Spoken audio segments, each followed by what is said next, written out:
लेकिन इस वक्त महाराष्ट्र में एक जबरदस्त कंफ्यूजन है।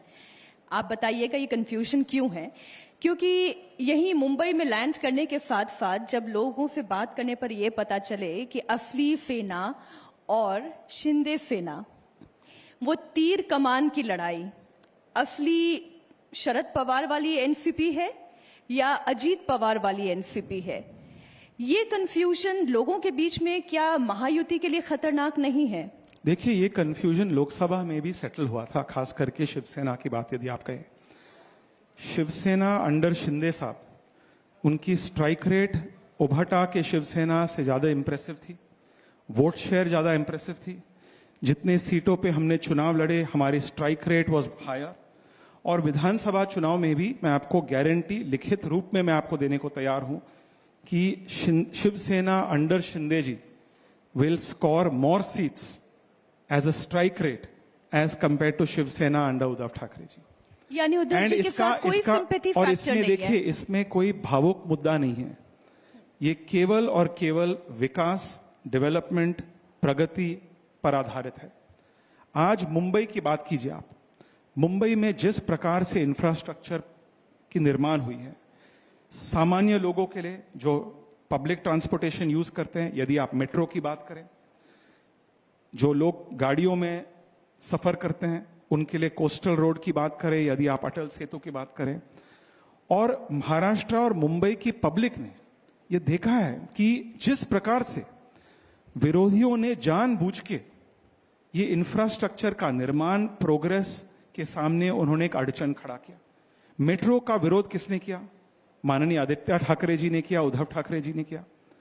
आज मैं आपको कह सकता हूं कि मैं देश का, केंद्रीय सरकार का पोत परिवहन मंत्री हुआ करता था। पोर्ट लेड डेवलपमेंट किसी भी कोस्टल राज्य के लिए बहुत ही इंपॉर्टेंट, बहुत ही महत्वपूर्ण होता है।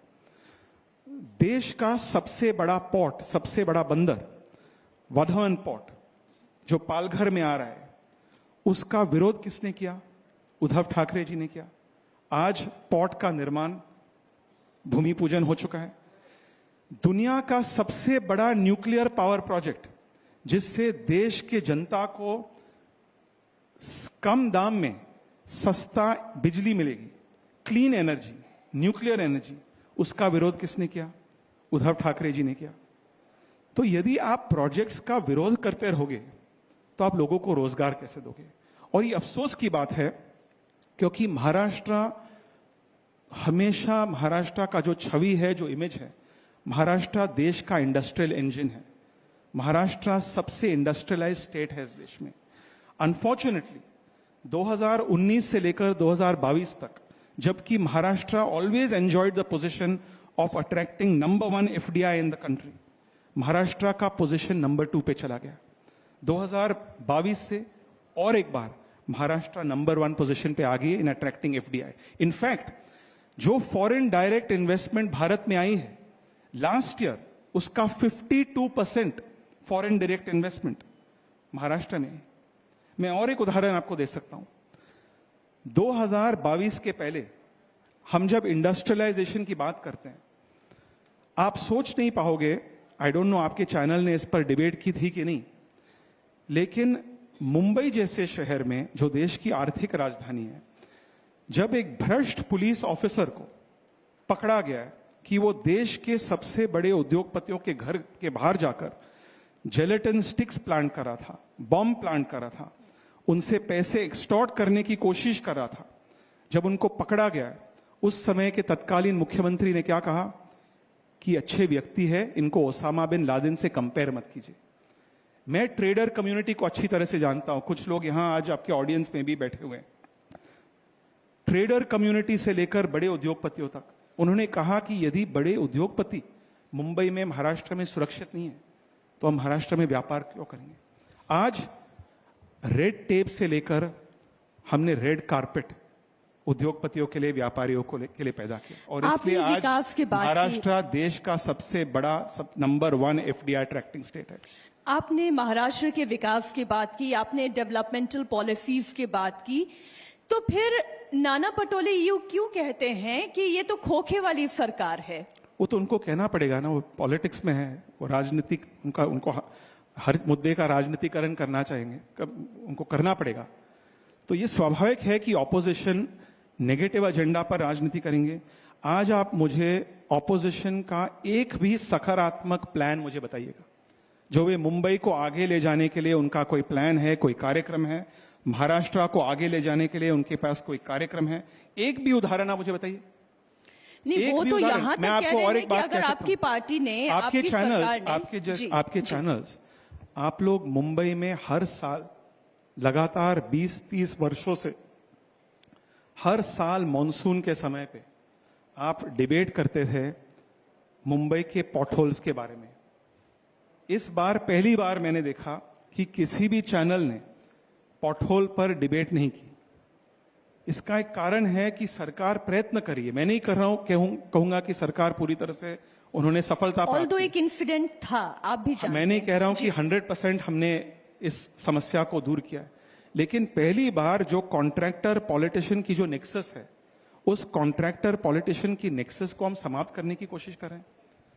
ये सरकार ने कभी भी एक भ्रष्ट पुलिस अधिकारी को उन्होंने क्लीन चिट नहीं दिया। उन्होंने किसी भ्रष्ट पुलिस अधिकारी को एक प्रकार से बढ़ावा या प्रोत्साहित नहीं किया कि जाइए आप उद्योगपतियों को हैरेस कीजिए, उनसे पैसे एक्सटॉर्ट कीजिए। सो गवर्नमेंट चाहती है कि वे इंडस्ट्री को, इन्वेस्टमेंट को आकर्षित करें। और एक बार महाराष्ट्र, मुंबई जो देश की आर्थिक राजधानी, इकोनॉमिक ग्रोथ इंजन रह चुकी है, वे और एक बार महाराष्ट्र को रिस्टोर करना चाहती हैं। लॉ एंड ऑर्डर की आज इसका राजनीतिकरण किया जा रहा है। आज आप मुझे बताइएगा, मैं मुंबई की जनता से पूछना चाहता हूं, पिछले 10 साल में मुंबई में एक भी आतंकवादी हमला हुई है? गढ़चिरौली का उदाहरण लीजिए। गढ़चिरौली को नक्सल अफेक्टेड डिस्ट्रिक्ट माना जाता था। मुझे याद है हमेशा जब गढ़चिरौली की बात होती थी तो रेड कॉरिडोर से कनेक्ट किया जाता था कि Gadchiroli in fact was the last one of the most important bastions of the rid of Naxals. आज नक्सलिज्म, नक्सल अफेक्टेड डिस्ट्रिक्ट से गढ़चिरौली को महाराष्ट्र और देश का स्टील कॉरिडोर बनाया गया है। कुछ ही समय पहले देश का सबसे बड़े स्टील प्लांट्स में से एक प्लांट का भूमि पूजन हुआ। वहां 7,000 नौजवान लोगों को, जो स्थानिक लोग हैं वहां के, उनको रोजगार दी जाएगी। तो सरकार एक सकारात्मक एजेंडा के साथ जनता के सामने आना चाहती है, नेगेटिव पॉलिटिक्स से दूर हटकर। और हम ऑपोजिशन से कह रहे हैं कि राजनीति होती रहती है, मुद्दे को आपको राजनीतिकरण करना ही ऑपोजिशन का काम है, लेकिन कम से कम महाराष्ट्र की जनता के सामने, मुंबई की जनता के सामने आप पॉजिटिव काम क्या करना चाहते हैं वो जनता को बताइएगा। मिलिंद जी, इस वक्त जब हम चर्चा कर रहे हैं, थोड़ी देर पहले ही एक मीटिंग खत्म हुई है। सीट शेयरिंग को लेकर अभी भी इतना मंथन चल रहा है, कहां कंफ्यूजन रह गया?